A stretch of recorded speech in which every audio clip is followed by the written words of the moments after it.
Batista, I'm Andrew Siciliano. Sean McVay said this morning that Josh Allen deserves a chance to get the football. Guess what? He is getting a chance to get the football if the AFC divisional round were to play out again the way it did last year this coming season. Ian Rappaport with the tweet and the news that came down 20 minutes ago from the competition committee. Each team now in the playoffs only will be guaranteed an overtime possession. The chairman of the competition committee, Rich McKay, on the podium. In the postseason, what we found is we've had 12 postseason games since 2010. The record is 10-2. The team winning the toss wins 10 times. The team losing the toss wins twice. And 7 of those 10 wins happened on a first drive touchdown. Obviously, you saw one in the playoffs this year, but 7 of those 10. That data was compelling to us and to the league. We had a lot of discussion. We had a lot of people that had different positions. And what we put forth was an amendment to Plan Rule Proposal Number 1 to not change the rule in the regular season and only change the rule in the postseason, which is where our problem principally lied as far as having that first possession touchdown. A lot of debate on that. The amendment passed, and then we voted, and that rule passed. So overtime is permanently changed in the postseason and will now allow for each team to be guaranteed a possession. And so that is the change. It's amazing now in retrospect, looking back, guys, how much maybe years from now we will argue that game between the Chiefs and the Bills at Arrowhead Stadium changed the NFL. I think it changed the way that teams pursue quarterbacks this offseason. Hey, I need one of those guys. Teams now go all in. I don't care. Trade the draft capital, trade whatever. I need a quarterback. And now it's changed over time as well. Yeah, and let's be clear, this was no sure thing even when today began. The competition committee itself was split on this. They made no recommendation coming into this meeting about what to do about overtime. And this was a compromise solution. The original proposal was to change overtime for the regular season and postseason. Most people don't want to change the regular season. They don't want the games to go any longer. But they feel that in the postseason, the numbers are so lopsided because almost always it is the best quarterbacks in the league who are in the postseason. And so they felt that gave an unfair advantage to the team that won the coin toss. Really, what I'm curious to see now is how this changes strategy in postseason overtimes. If you're the team that wins the coin flip, do you elect to kick off so that you know what you need to tie the game? Yeah, how much information are you seeking on that first drive? Do you go for 2?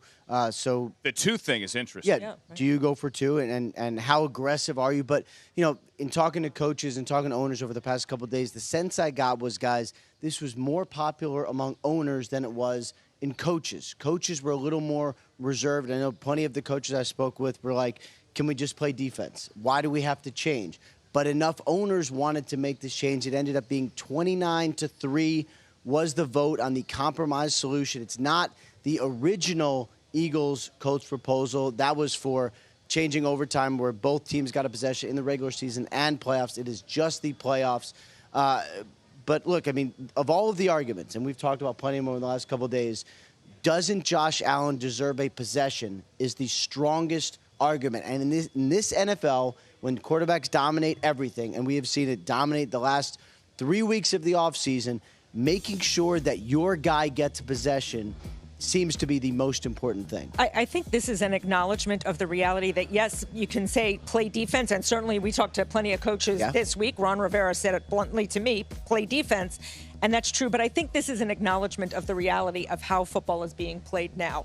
The best quarterbacks can do what we saw done in the AFC divisional round game. They can take the ball and 3 passes later, they have won the game without the other guy. And you just don't want to remove a superstar quarterback like a Josh Allen, potentially a Patrick Mahomes, a Joe Burrow going forward. You don't want to remove those guys from the equation. You want them to have a chance to influence the game too. Surprised it was 29-3 because Rich McKay said a couple of days ago, before we all got here to Palm Beach, that it's moving towards a potential change. I think, though, when we all got here and we talked to a lot of people, like Ian, you said, weren't necessarily sure we would get there today. Maybe in May, when the owners reconvene, but not necessarily today. Yeah, it seemed to be much more split than this eventual vote. And, I talked to plenty of people from all different walks of life in the NFL, but I would say mostly coaches, and it really seemed to be split. So I went to bed last night thinking that this was probably going to be tabled to May,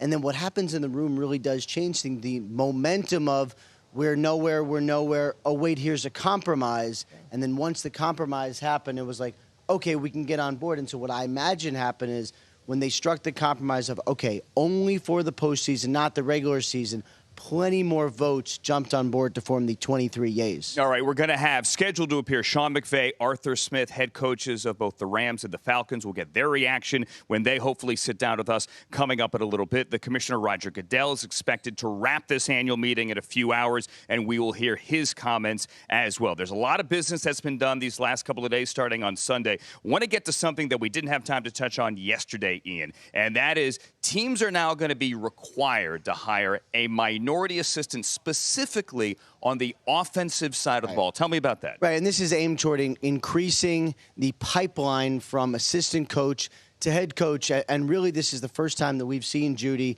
the NFL mandate the hiring of a diverse or minority coach, someone of color or a woman on the staff. It is going to be funded by the NFL.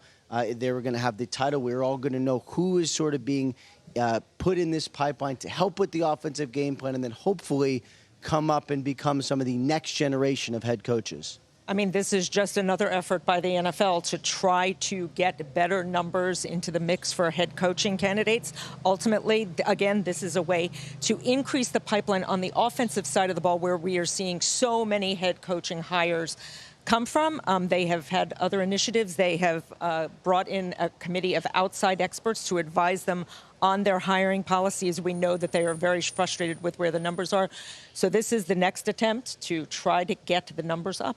All right, there's a lot more to get to today. Troy Vincent, the EVP of Football Ops, on the podium as we speak, or rather before Rich McKay. They talked about holding, talked about